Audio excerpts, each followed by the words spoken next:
Hi friends, welcome to the video. ഇന്ന് French വിപ്ലവത്തെ പറ്റിയാണ് സംസാരിക്കാൻ പോകുന്നത്. PSC പരീക്ഷകളിൽ ലോക ചരിത്രത്തിൽ വിപ്ലവങ്ങളുടെ സെക്ഷനിൽ ആവർത്തിച്ച് ചോദിക്കുന്ന ഒരു വിപ്ലവമാണ് ഫ്രഞ്ച് വിപ്ലവം. ഞാൻ കഴിഞ്ഞ വീഡിയോയിൽ അമേരിക്കൻ സ്വാതന്ത്ര്യ സമരത്തെ പറ്റി കോഡ്സുകൾ പറഞ്ഞിട്ടുണ്ടായിരുന്നു. അതെല്ലാവർക്കും യൂസ്ഫുൾ ആയെന്ന് വിശ്വസിക്കുന്നു.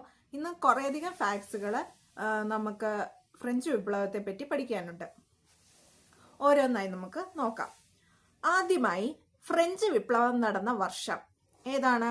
1789. ഇത് 1789. ഇത് പഠിക്കാൻ വളരെ എളുപ്പമാണ്. ആദ്യം ഒന്നെന്ന് ഓർക്കുക, പിന്നെ വരുന്ന സംഖ്യകളെല്ലാം ഒന്ന് കൂടിക്കൂടിയായിരിക്കും. 7, 8, 9. അങ്ങനെ 1789 എന്ന് ഓർത്തു വെക്കാം. രണ്ടാമതായി, ഈ ഫ്രഞ്ച് വിപ്ലവത്തെ വിപ്ലവങ്ങളുടെ മാതാവ് എന്നാണ് വിളിക്കുന്നത്. എന്ത് വിളിക്കുന്നു? വിപ്ലവങ്ങളുടെ മാതാവ്. അപ്പോൾ ഇത് PYQ ആണ്, പ്രീവിയസ് ഇയർ ക്വസ്റ്റ്യൻ ആണ്. ഫ്രഞ്ച് വിപ്ലവത്തെ എങ്ങനെ വിശേഷിക്കപ്പെടുന്നു? അത് വിപ്ലവങ്ങളുടെ മാതാവ് എന്നാണ്. അല്ലെങ്കിൽ വിപ്ലവങ്ങളുടെ മാതാവ് എന്ന് തന്നിട്ട് അമേരിക്കൻ വിപ്ലവം, റഷ്യൻ വിപ്ലവം, ലാറ്റിൻ അമേരിക്കൻ വിപ്ലവം, ഫ്രഞ്ച് വിപ്ലവം ഇങ്ങനെ തരും. അപ്പം നമ്മൾ അതിൽ സെലക്ട് ചെയ്യുക ഫ്രഞ്ച് വിപ്ലവം. അടുത്തതായിട്ട് പറയാനുള്ളത് ഫ്രഞ്ച് ഈസ്റ്റ് ഇന്ത്യ കമ്പനി സ്ഥാപിതമായ വർഷം. അതെത്രയാണ്? 1664. അവസാനം 4 വന്നിരിക്കുന്നത്. 4ന്റെ കൂടെ 2 കൂട്ടിയാൽ 6 കിട്ടും. 2 6 നടുക്ക് കിടക്കുന്നത്. അങ്ങനെ 1664 എന്ന് നമുക്ക് മനസ്സിലാക്കാനായിട്ട് സാധിക്കും. അടുത്തത്, ഫ്രഞ്ച് സമൂഹത്തെ 3 എസ്റ്റേറ്റുകളായിട്ട് തിരിച്ചിട്ടുണ്ട്. ഒന്നാമത്തെ എസ്റ്റേറ്റ് പുരോഹിതന്മാർ, രണ്ടാമത്തെ എസ്റ്റേറ്റ് പ്രഭുക്കന്മാർ, മൂന്നാമത്തെ എസ്റ്റേറ്റ് മധ്യവർഗം അഥവാ കോമൺസ്. ഈ കോമൺസിൽ ഉൾപ്പെടുന്ന കുറെ ആൾക്കാരുണ്ട്. ആരൊക്കെയാണ്? കച്ചവടക്കാർ, കർഷകർ, എഴുത്തുകാർ, അധ്യാപകർ, ബാങ്കർമാർ, അഭിഭാഷകർ, കൈത്തൊഴിലാളികൾ തുടങ്ങിയവർ. അപ്പം മൂന്നാമത്തെ എസ്റ്റേറ്റ് ആയ കോമൺസ് അഥവാ മധ്യവർഗത്തിലാണ് ഏറ്റവും കൂടുതൽ ആൾക്കാർ ഉൾപ്പെട്ടിരിക്കുന്നത്. അതുപോലെ തന്നെ നമ്മുടെ ഈ ഫ്രഞ്ച് സമൂഹത്തിൽ ഒരു അസമത്വം നിലനിന്നിരുന്നു. അതെന്താണെന്ന് നോക്കാം. പ്രഭുക്കന്മാർ പൊരുതും, പുരോഹിതന്മാർ പ്രാർത്ഥിക്കും, ജനങ്ങൾ നികുതി അടയ്ക്കും. എങ്ങനെയാണ്? പ്രഭുക്കന്മാർ പൊരുതും, പുരോഹിതന്മാർ പ്രാർത്ഥിക്കും, ജനങ്ങൾ നികുതി അടയ്ക്കും. ഈ അസമത്വം നിലനിന്നിരുന്ന രാജ്യമാണ് ഫ്രാൻസ്. ഇനി 2 തരത്തിലുള്ള നികുതികളെ പറ്റിയാണ് പറയാൻ പോകുന്നത്.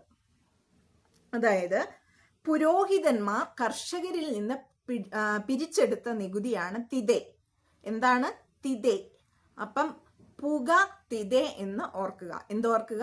പുക തിതെ. പുരോഹിതന്മാർ കർഷകരിൽ നിന്ന് പിരിച്ചെടുത്ത നികുതി തിതെ. അടുത്തത് തൈലെ എന്ന നികുതിയാണ്. എന്താണ്? തൈലെ എന്ന നികുതിയാണ്. അത് മൂന്നാമത്തെ എസ്റ്റേറ്റിൽ ഉൾപ്പെട്ടിരുന്നവർ സർക്കാരിന് നൽകിയ ഭൂനികുതിയാണ്. ഈ മധ്യവർഗത്തിൽ ഉൾപ്പെട്ടവർ തന്നെ സർക്കാരിന് നൽകിയിരുന്ന നികുതിയാണ് തൈലെ എന്ന് പറഞ്ഞാൽ.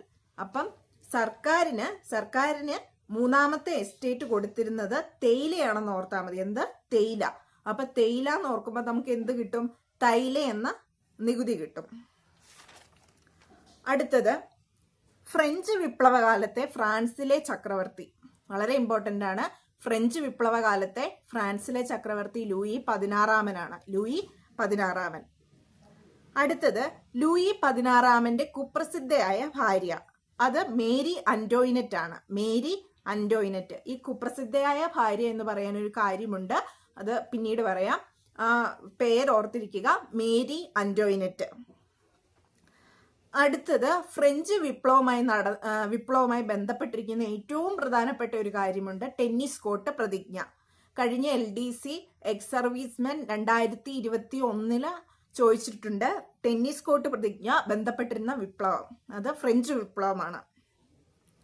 ഇത് നടന്ന വർഷം 1789 ജൂൺ 20. ഫ്രഞ്ച് വിപ്ലവം നടന്ന വർഷം നമുക്കറിയാം, 1789. ജൂൺ 20 കൂടെ ഓർത്ത് വെക്കുക. അതാണ് ടെന്നീസ് കോർട്ട് പ്രതിജ്ഞ നടന്ന വർഷം. ഇനി എന്താണ് ഈ ടെന്നീസ് കോർട്ട് പ്രതിജ്ഞ എന്ന് നോക്കാം. അതായത് മൂന്നാമത്തെ എസ്റ്റേറ്റിലുള്ളവര് അവകാശപ്പെട്ടു തങ്ങൾക്ക് 3 എസ്റ്റേറ്റിലുള്ളവർക്കും ഓരോ വോട്ട് വീതം വേണമെന്ന് ആവശ്യപ്പെട്ടു. അങ്ങനെ അവരുടെ പ്രതിനിധി മുന്നിൽ വരുമ്പോഴത്തേക്ക് ഇവർക്ക് വോട്ട് കൂടുതൽ കിട്ടി ജയിക്കും. അപ്പൊ അതായിരുന്നു അവരുടെ മനസ്സിലുണ്ടായിരുന്നത്. ഇപ്പം വോട്ട് ചെയ്യുന്നതിലെ തർക്കം തുടർന്നുകൊണ്ടിരുന്നപ്പോൾ ഫ്രാൻസിലെ ദേശീയ അസംബ്ലി തങ്ങളാണെന്ന് പ്രഖ്യാപിച്ചു മൂന്നാമത്തെ അസംബ്ലി അഥവാ കോമൺസ്.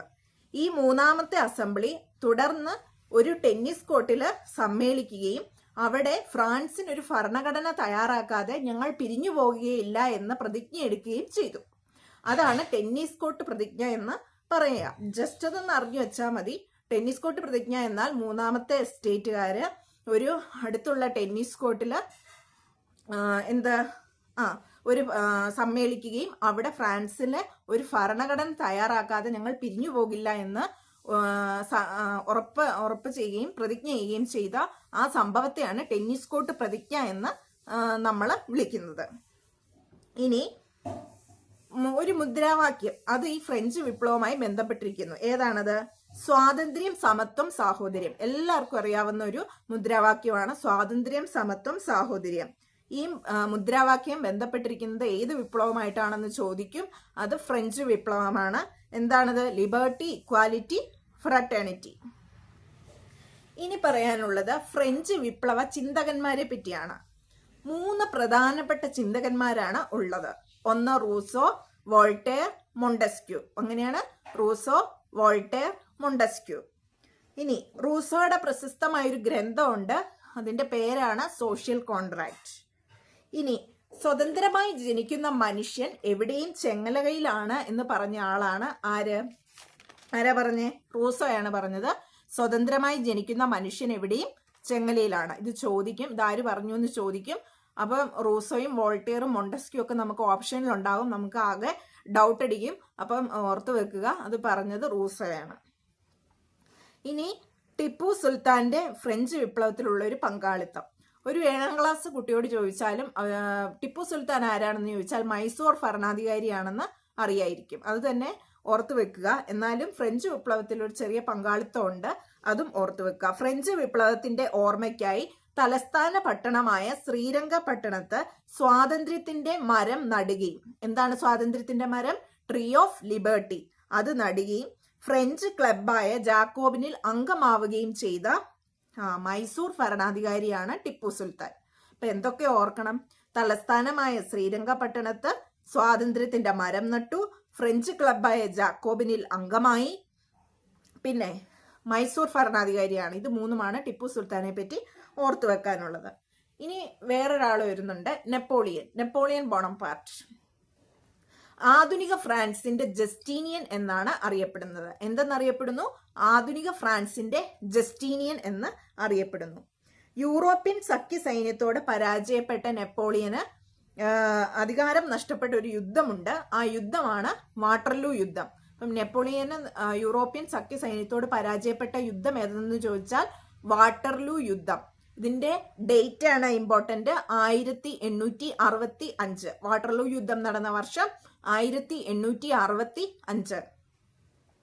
ഇനി നമുക്ക് കുറച്ച് വിപ്ലവ ചിന്തകളെ പറ്റി നോക്കാം. ഇപ്പം ഓരോ ആൾക്കാർ വരുമ്പോൾ, ഓരോ ഭരണാധികാരികൾ വരുമ്പോൾ അവർക്കൊക്കെ ഓരോ ചിന്തയുണ്ടായിരിക്കും. അപ്പം ആ ചിന്തകളെ പറ്റിയാണ് നമ്മൾ നോക്കാൻ പോകുന്നത്. ഞാനാണ് രാഷ്ട്രം, രാജാവിന്റെ അധികാരങ്ങളെല്ലാം ദൈവത്തിന് നൽകിയതാണ്, അതിനാൽ ദൈവത്തിന് മാത്രമേ എന്നെ ചോദ്യം ചെയ്യാൻ അധികാരമുള്ളൂ എന്ന് പറഞ്ഞത് ആരാണ്? ലൂയി 14. രാജാവിനെ ചോദ്യം ചെയ്യാൻ ആർക്ക് മാത്രമേ അധികാരമുള്ളൂ? ദൈവത്തിന് മാത്രമേ അധികാരമുള്ളൂ എന്ന് പറഞ്ഞ വ്യക്തിയാണ് ലൂയി 14. ഇനി എനിക്ക് ശേഷം പ്രളയം. എന്താണ്?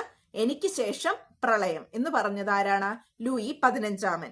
അപ്പം എനിക്ക് ശേഷം എന്നല്ലേ പറഞ്ഞിരിക്കുന്നത്?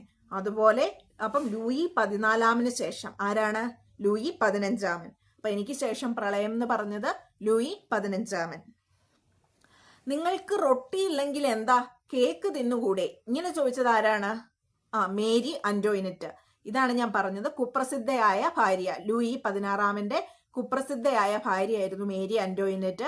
മേരി അന്റോയിനറ്റ് ഈ ഫ്രാൻസില് ഇതുപോലെ ദാരിദ്ര്യം അങ്ങ് കൊടുമുടിയിലെത്തിയിരിക്കുന്ന സമയത്ത് ജനങ്ങളോട് ചോദിച്ചതാണ്, നിങ്ങൾക്ക് റൊട്ടി ഇല്ലെങ്കിൽ എന്താ, കേക്ക് തിന്നുകൂടെ എന്ന്. അവർ വിചാരിച്ചത് എന്താ, ഈ കേക്കിനെ കഴിഞ്ഞും വില കൂടിയ സാധനമാണ് റൊട്ടി, അപ്പൊ അത് തിന്നുകൂടെ എന്നാണ് അവർ വിചാരിക്കുന്നത്. അവരൊരു ലോകവിവരവും കാര്യവിവരവും ഒന്നും ഇല്ലാത്തൊരു സ്ത്രീയായിരുന്നു. അപ്പം ഈ മേരി ആന്റോയിനറ്റിന് ഒരു ഖ്യാതിയുണ്ട്, സുന്ദരി പക്ഷേ ശൂന്യമായ തലച്ചോറിനുടമ. എന്താണ് അവരെ പറ്റി പറയുന്നത്? സുന്ദരി പക്ഷേ ശൂന്യമായ തലച്ചോറിന് ഉടമ. അപ്പൊ ഇത്രയും കാര്യങ്ങളാണ് ഈ ഫ്രഞ്ച് വിപ്ലവത്തെ പറ്റി കൂടുതലായിട്ട് ഓർത്തു വെക്കാനായിട്ടുള്ളത്.